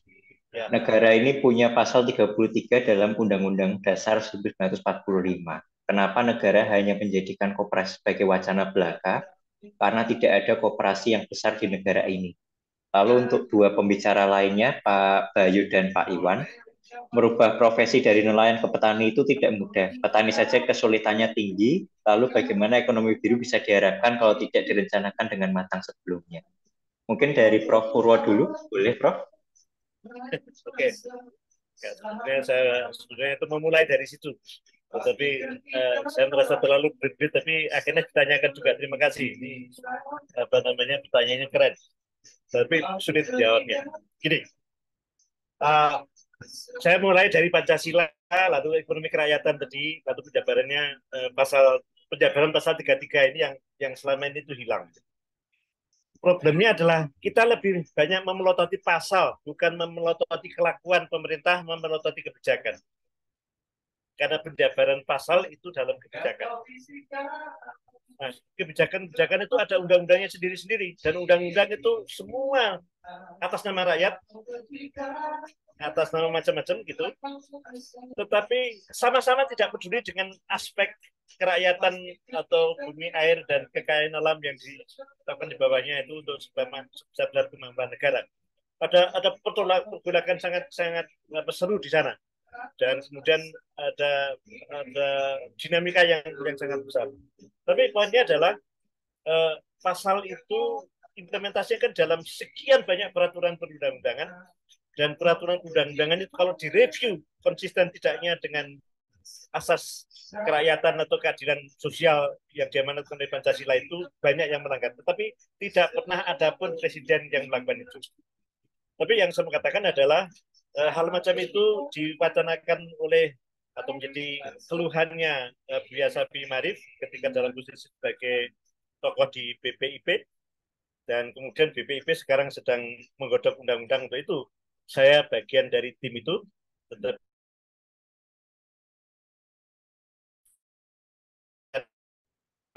banyak mengatakan kata-kata lafal-lafalnya itu, bukan mereview peraturan perundangan. Dan kalau review peraturan perundang-undangan itu niscaya yang dilakukan oleh Indonesia supaya ekonomi kerakyatan bisa dipagari, itu justru harus dengan membuat omnibus law ekonomi kerakyatan. Jadi itu kira-kira yang harus dilakukan, dan selama ini belum ada yang berani lakukan itu karena akan nabrak semua menteri. Nah, oleh karena itu Presiden sebagai kepala negara atas nama rakyat Indonesia atau atas nama pengkhianatan ideologi melalui proses perundang-undangan, pengkhianatan ideologi melalui kebijakan-kebijakan yang tidak bersungguh-sungguh menjabatkan itu harus dilakukan. Dan karena tidak ada pertobatan ke situ, pemerintah merasa benar, dan siapapun yang mengatakan pejabat yang membuat kebijakan di negeri selalu mengatasnamakan rakyat, tetapi kerakyatan tidak pernah menjadi asas perekonomian. Di sisi lain tadi, kooperasi yang harusnya bisa menjadi jalan keluar itu menjadi kerdil. Kalau misalnya tadi di New Zealand itu ada bank yang didedikasikan untuk pengembangan koperasi, ada Co-op Bank. Kita itu fungsi koperasi itu hanya simpan pinjam, yang itu fungsi perbankan sebetulnya. Ini keselio semacam ini yang ada banyak sekali, dan itu terjadi karena tadi nggak ada yang menurunkan pembicaraan pada level ideologi menjadi kebijakan dan menjadi langkah sehari-hari, itu nggak pernah sambung sehingga pasal itu hilang di tengah jalan. Itu penjelasan saya. Mudah-mudahan kita semua terbuka hati dan mata kita untuk bisa melakukan perubahan. Siap, terima kasih Prof. Purwo. Pertanyaan sebetulnya jadi gong juga ya, kenapa di Indonesia koperasi itu tidak dipandang sebagai salah satu institusi perekonomian yang sebetulnya mengarah ke demokrasi ekonomi yang nyata gitu. Dan sudut pandangnya sangat bagus sekali yang disampaikan Prof. Purwo, dan ini juga bisa sebetulnya menjembatani ke pertanyaan kedua untuk Pak Bayu dan Pak Iwan. Mungkin secara singkat, kenapa kalau nantinya betul ada ya semacam alih profesi itu, ekonomi biru itu bisa diharapkan tapi tidak ada perencanaan yang matang sebelumnya? Mungkin karena ini salah satu konsep yang baru gitu ya. Mungkin boleh dari Pak Bayu juga, Pak Bayu, untuk menanggapi pertanyaan kedua. Baik, saya tanggapi sedikit. Mungkin saya mengacunya ke Pak Purwo. Biar asik nih, kita saling mengacu nih. Gini, pola pikir dasarnya karena kita memang tua di lapangan, tua jadi relawan, ya benar. Awalnya memang terjadi kefrustasian. Jadi kalau tadi dibilang tidak ada perencanaan di bawah, mungkin sedikit kurang benar. Cuman mungkin kita lebih mengambil tidak mau terlibat dalam sesuatu yang besar, sementara kita bisa do something di sesuatu yang kecil. Saya belajar hal ini dari sahabat saya Misterius, ada juga di sini. Jadi kita perencanaan ada, tetap ada, dan itu biasanya kita bikin sudden. What we're gonna do next, kita bikin planning bersama, direncanakan, kita laksanakan. Jadi benar kalau kita terlibat dalam sebuah forumnya akademisi mungkin akan beda dengan pada saat kita terlibat di tengah masyarakat langsung, yang dimana kalau kita terlalu banyak perencanaan mungkin masyarakat akan meninggalkan kita sebelum kita praktek. Jadi kita biasanya itu kita bikin perencanaan pendek, jalani, rencanakan lagi, jalani lagi, rencanakan lagi, jalani lagi. Jadi untuk tadi yang bertanya, perencanaan kami tetap ada, tapi tidak secara general. Dan mengenai ekonomi biru, kami merencanakan itu menjalani ini sebelum kita mendengar kata ekonomi biru seminggu yang lalu dari Mas Mario. Mungkin itu jawaban dari saya. Oke, makasih Pak Bayu. Lalu kita lanjutkan ke Pak Iwan. Mungkin ada perspektif lain Pak Iwan. Halo. Ya, silakan Bapak. Ya, mungkin sudah jelas kayaknya dari kedua narasumber itu kalau kita melakukan sesuatu tanpa perencanaan itu nihil hasilnya kan seperti itu. Karena kebanyakan kita terkadang melihat melakukan sesuatu tanpa ada konsep itu ibaratnya kalau zong istilahnya seperti itu. Seperti kami di sini juga di bawah, kami harus melakukan sebuah konsep-konsep besar untuk merencanakan sesuatu yang mau kita kerjakan. Tetapi benar kata Pak Bayu tadi, kalau kita terlalu banyak rencana, maka masyarakat akan kabur cepat karena masyarakat itu lebih ke prakteknya yang diinginkan. Mungkin itu saja. Terima kasih. Oke, terima kasih Mas Iwan, Pak Bayu, dan juga Pak Purwo. Mungkin sudah tiba kita di akhir penghujung acara, begitu ya. Sudah sama-sama kita dengar dari awal tadi kisah inspiratif dari Mas Iwan dengan komunitas pemeliharaan penyunya dan juga berbagai kegiatan lainnya di komunitas beliau. Sama-sama kita dengarkan juga tadi kisah inspiratif dari Pak Bayu di Kampung Laut di Cilacap ya. Adaptasi dari sebelumnya nelayan begitu sampai ke cinta pertanian masyarakat sekitar dan juga tadi penjelasan dan pandangan komprehensif dari Prof. Purwo. Beliau juga menyampaikan kisah inspiratif dari Pak Suprayatna begitu ya. Tibalah kita di akhir penghujung acara. Semoga Sarasehan Demokrasi Ekonomi Indonesia Volume ke-6 ini dapat menjadi kisah inspirasi bagi kita semua untuk sama-sama belajar mengenai konsep ekonomi biru. Bagaimana Pak Bayu, ada yang ingin disampaikan? Iya, boleh. Ya, mohon maaf. Sebelum ditutup, what this forum for and what we're gonna do next-nya dulu dong. Mungkin itu. Oke. Oke. Untuk apa forum ini gitu ya?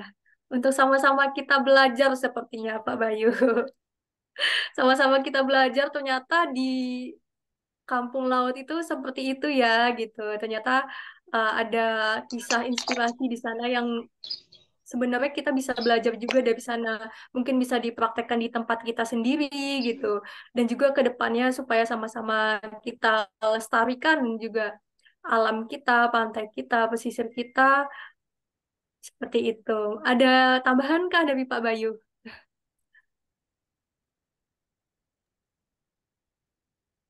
Itu Saya sih ada harapan dengan apalagi tadi ya kita udah Mbak Nabila ini udah mengkoneksikan kita nih dari tengah-tengah Pulau Jawa dengan orang Lombok, dengan mungkin dari teman-teman yang di kawasan lain. Kalau dari awal sampai akhir ini kan ini kita baru bercerita nih, baru bercerita udah ada masalah kan setidaknya masa sih kita udah ngumpul capek-capek hasilnya apa dong gitu loh maksudnya. What at least ada will what we're gonna do next together gitu to create something different mungkin dengan apa yang sudah berlalu nextnya kita mau ngapain nih gitu mungkin itu sih. Nah, ini kebetulan sekali pertanyaannya ya, Pak Bayu.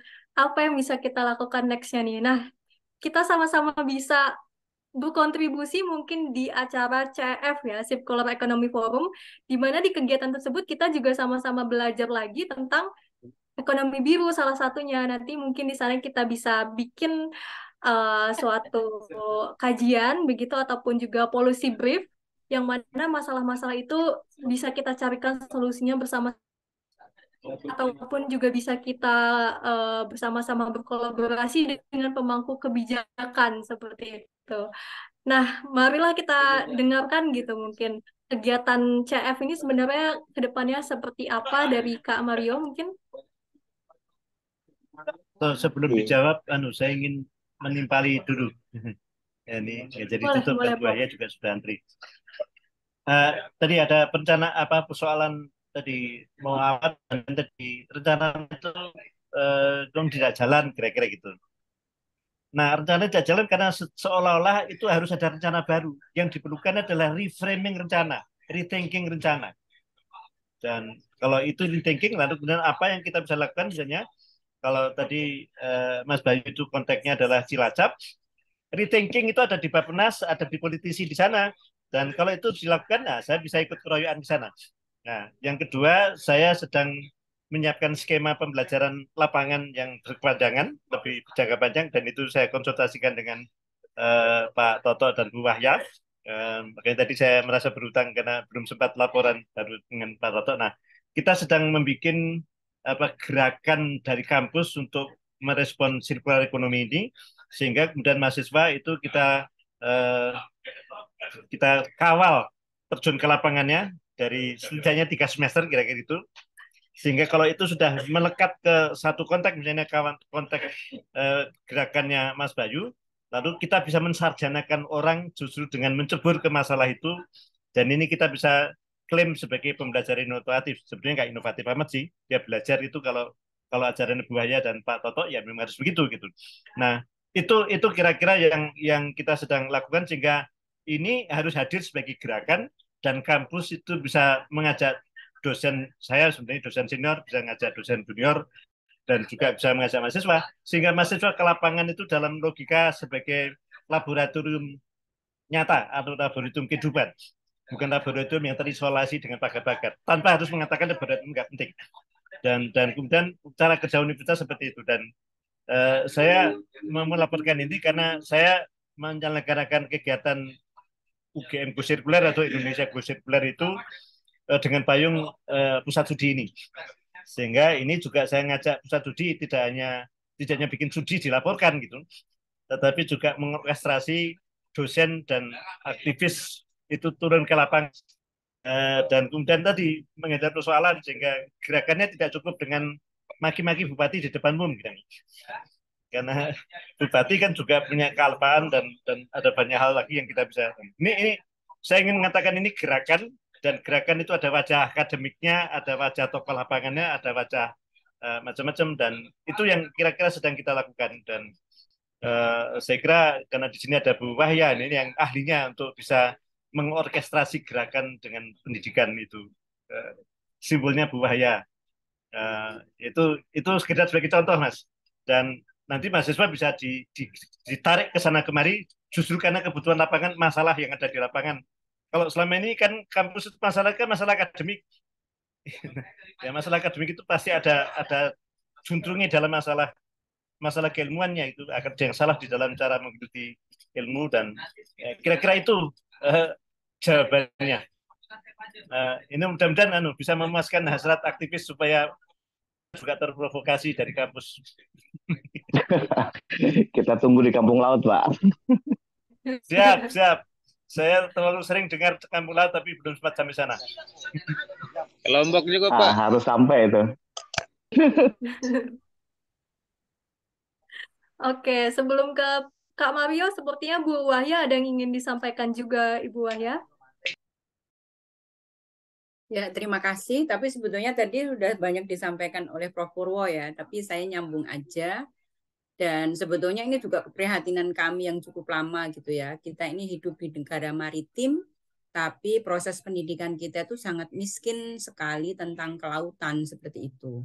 Padahal kan kita sebetulnya 75% hidup kita tergantung dengan laut gitu ya. Jadi banyak hal yang kita sangat tergantung, tapi kita nggak tahu bagaimana sih harus berperan di negara maritim ini gitu ya. Nah, mestinya ini saatnya dengan kajian-kajian seperti ini dan UGM sebagai entitas universitas mestinya bisa seperti link and match-nya itu dengan masyarakat, dengan sekolah-sekolah, bagaimana ada kebijakan-kebijakan yang bisa diturunkan menjadi praktek-praktek dalam pendidikan gitu ya. Karena ini penting sekali gitu ya. Kita negara maritim, masa garam aja kita impor gitu ya. Ini kan memalukan sekali gitu. Dan ini mestinya saatnya dengan kita mulai dari pertemuan-pertemuan ini, semoga ini juga menggugah para akademisi juga bagaimana menerjemahkan pasal-pasal tadi yang sebetulnya kita tuh sudah sangat ini ya, sangat bagus gitu ya, kita sangat dilindungi misalnya dengan ekonomi kekeluargaan, koperasi seperti itu, dan juga bagaimana melindungi sumber-sumber alam gitu, sumber-sumber daya alam gitu. Nah, ini dengan otonomi daerah akhirnya juga orang berebut untuk apa itu penghasilan asli daerah gitu ya, akhirnya mengeksploitasi dan ini juga mengesampingkan kepentingan masyarakat. Nah, saya pikir dengan kajian-kajian ini kita semakin membuka mata kita dan apa yang harus kita lakukan itu semakin jelas, dan saya kira ini harus diterjemahkan dalam pendidikan karena di pendidikan ini mestinya jadi garda depan gitu ya. Kita bisa mengkritisi apa yang kita makan, apa yang kita kelola gitu ya, dan dampak-dampaknya gitu ya. Nah, kalau kita mengedepankan ekonomi, biasanya juga ekologi dikalahkan. Nah, mestinya siapa yang menjadi garda depan? Karena kita ini menyadari bahwa ya satu-satunya planet yang bisa kita hidupi ya bumi ini gitulah. Nah, ini siapa yang akan menjaga ini kalau bukan kita? Sehingga pendidikan harus kita arahkan ke bagaimana kelangsungan bumi ini gitu ya. Nah, jadi saya kira pertemuan ini bisa mengawali untuk kita sama-sama membuka wawasan kita, dan saya kira dunia akademi harus memperjuangkan ini juga gitu. Itu saja nih. Terima kasih. Terima kasih banyak Bu Wahya atas pandangannya begitu ya. Karena waktu sudah menunjukkan pukul 15 lebih ya dan semakin sore, Kak Mario sepertinya ada yang ingin disampaikan nih terkait dengan CF, akan ada galang kontribusi komunitas. Kak Mario silakan. Ya, terima kasih Nabila sudah diberikan kesempatan kembali bahwa pernyataan dari Pak Bayu untuk menanyakan kira-kira apa langkah selanjutnya itu bukan hal yang sederhana. Ini perlu direspon juga. Karena sebetulnya kegiatan ini tidak berdiri sendiri, tapi kita coba nanti wujud nyatakan lewat aksi-aksi selanjutnya ya. Pak Bayu di sini sudah diskusi dengan Pak Bayu, Prof. Purwo, Pak Iwan, Bu Wahya turut hadir, dan teman-teman KESI juga turut hadir di sini. Beserta kita sudah kerjasama dengan teman-teman Eco Foundation, ada Kak Naya tadi hadir di sini juga ya, Kak Tami juga hadir di sini, dan teman-teman yang lain, bahwa kita memang di taraf ini masih coba untuk menghimpun apa sebetulnya keresahan yang ada di teman-teman komunitas. Nanti akan dinaikkan tarafnya ke konferensi yang lebih tinggi di lingkup domestik nasional, mempertemukan banyak stakeholders di sana, baru nanti kita bawa kepentingan nasional kita ke lingkup internasional. Oleh karena itu akan ada keberlanjutannya kalau bisa dikatakan. Dari Sarden ini kita angkat ke konferensi pembangunan nasional di bulan November, lalu di bulan Desember kita bawa ke International Policy Roundtable. Harapannya di sini nanti akan semakin banyak wacana-wacana yang hadir. Karena kita baru ada 2 perwakilan komunitas di sini, tapi sudah kaya pengalaman sekali dari Lombok dan dari Cilacap, dari Pak Bayu tadi dan Pak Iwan, ditambah kerangka teoritiknya dari Prof. Purwo, nampaknya kan ke depan diskusinya akan lebih kaya lagi ya. Tapi yang pasti sebetulnya kita tidak mau berhenti hanya di kajian akademis saja. Oleh karena itu, mohon dukungan banget nanti kepada rekan-rekan komunitas, kepada Bapak Ibu, untuk bisa membersamai kita di CF tahun ini gitu. Karena apa yang disampaikan Bu Aya tadi juga jadi keprihatinan kami bahwa kita sebagai negara maritim nampaknya perlu lompat lebih jauh lagi untuk bisa mencari tahu diri kita sebaiknya diarahkan kemana sebagai negara yang maritim gitu. Kalau dari sudut pandang ekonomi, kita masih banyak sekali kekurangan optimalisasi sumber daya, bahkan malah kita harus banyak impor di berbagai komoditas laut gitu. Dan inilah yang saatnya kita perlu dorong bagaimana komunitas bisa berjejaring, lalu bisa menghasilkan satu luaran kebijakan yang oke ya, yang kita bisa tawarkan ke lingkup nasional dan internasional. Nah mungkin begitu sekilas saja dan mohon dukungannya untuk kegiatan ini kita bisa sama-sama bareng mensukseskannya. Oke, mungkin itu saja Nabila.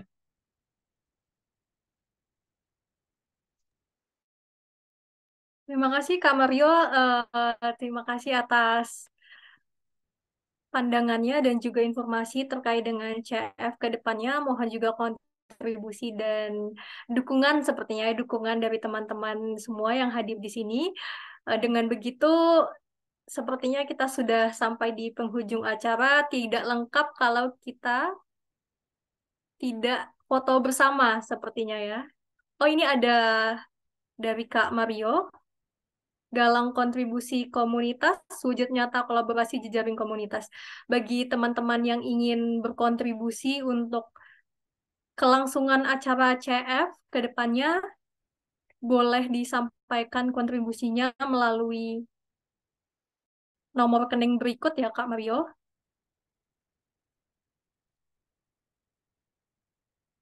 Oke. Mungkin teman-teman bisa disimpan terlebih dahulu. Boleh juga nanti dibantu share ke teman-teman komunitas lainnya, ataupun di-share lewat sosial media. Kalau nanti sudah ada kontribusinya, boleh disampaikan melalui rekening CF. Boleh di-screenshot terlebih dahulu, mungkin begitu ya. Di-screenshot, disimpan, nanti boleh di-share ke sosial media juga. Karena kegiatan ini masih panjang rangkaiannya, nanti puncaknya di bulan Desember 2023 begitu. Nah, terakhir kita bisa foto bersama, akan dipandu oleh kakak panitia dari kakak IC atau kakak panitia lainnya, boleh dipandu foto bersama. Dan teman-teman yang ingin on kamera dipersilakan. Kita tunggu beberapa detik kali ya. Oke. Sudah mulai banyak yang on kamera. Masih kita tunggu. Oke.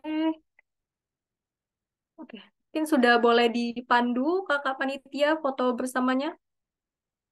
Oke, baik Kakak Nabila, saya izin memandu untuk pengambilan dokumentasi acara sore ini. Dari slide pertama dulu, mungkin kita ambil 2 sesi foto. Saya hitung mulai dari sekarang 1, 2, 3. Sekali lagi, 1, 2, 3. Baik, untuk slide kedua, oke, 1, 2, 3. Sekali lagi, 1, 2, 3. Terima kasih. Terima kasih banyak Kak Isi atas foto bersamanya. Baik, sekali lagi kami ucapkan terima kasih banyak kepada Prof. Purwo, Pak Bayu, Mas Iwan, dan juga teman-teman dari Eco Foundation, Suryakanta Institute, dan teman-teman panitia dari PSPD. Kami sangat berharap banyak ke depannya acara ini akan terus membawa kebermanfaatan bagi kita semua, dan juga konsep ekonomi biru ini semakin dikenal luas dan juga semakin bermanfaat bagi masyarakat, tidak hanya di pesisir pantai, namun juga ke seluruh masyarakat Indonesia, karena kita memang sebuah negara kepulauan dengan garis pantai terpanjang kedua di dunia begitu. Kurang lebihnya saya mohon maaf. Terima kasih juga kepada teman-teman semua yang sudah hadir, Bapak, Ibu, dan teman-teman yang tidak bisa saya sebutkan satu persatu. Saya tutup, atas kurangnya mohon maaf. Wabillahi taufiq wal hidayah. Wassalamualaikum warahmatullahi wabarakatuh. Sampai Waalaikumsalam. jumpa di kegiatan selanjutnya. Terima Waalaikumsalam, kasih. selamat sore. Terima kasih. Waalaikumsalam. Salam sehat untuk semua. Terima kasih Bu Wahya. Terima kasih Pak Iwan. Terima kasih Kak Ya, Tami. sama-sama. Prof. Pamit Purwo, ya. terima kasih. Terima Pak kasih, Bayu. Prof. Terima kasih untuk Pak Bayu. Terima kasih Terima juga Pak kasih. Iwan. Terima kasih. Salam. Hati-hati di jalan Prof. Purwo. Oke, izin keluar. Ya, selamat Oke. Ya, sampai terima kasih Prof. tujuan. Purwo. Ya, Mas Iwan, terima kasih. Terima kasih Mas Iwan. Kak Tami, terima kasih sudah Iya, didampingi Terima sampai kasih, akhir. Kak Tami. Kak Amina, terima kasih Mas Mario, terima kasih. Terima Saya kasih. izin dulu ya. Oh iya, makasih Oke, salam buat Kak boleh. Naya ya. Kita zoom lagi Oh ke iya, depan untuk coba cari kesan-pesan ya. terima Oke, kasih. makasih. Makasih Nabila ya. Hai. Terima kasih juga Mario dan teman-teman. Ya.